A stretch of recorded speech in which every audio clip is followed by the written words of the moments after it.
В законодательство предлагаемых... Патент на право работы иностранных граждан на территории Москвы в 2020 году подорожал на 350 рублей. Соответствующая поправка была внесена Мосгордумой в налоговое законодательство столицы, сообщает Интерфакс. В 2020 году иностранные работники будут платить по 5350 рублей за патент в месяц, вместо 5000 рублей в 2019 году. А в 2018 году стоимость документа составляла 4500 рублей. Я механик. Сервис у нас, машины ремонтирую.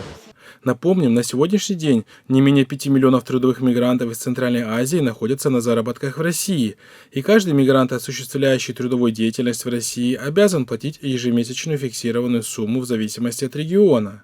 По предварительной оценке Департамента экономической политики и развития Москвы, поступления в бюджет в виде НДФЛ за патенты от иностранных граждан в 2019 году достигли 18 миллиардов рублей. К середине декабря документ получили 427 тысяч человек. Таким образом, власти Москвы увеличивают поступления в бюджет за счет трудовых мигрантов, однако публично называют иные причины такого решения.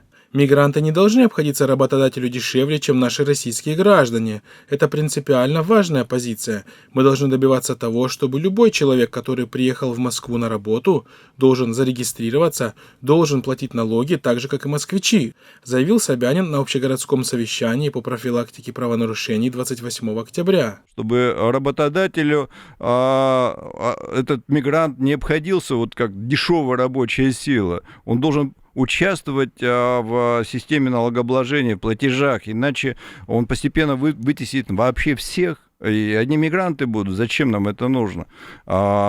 Стоимость рабочей силы для работодателя должна быть как минимум одинаковая, а еще лучше вот за счет как раз именно патентов она должна быть немного дороже даже, чем российские.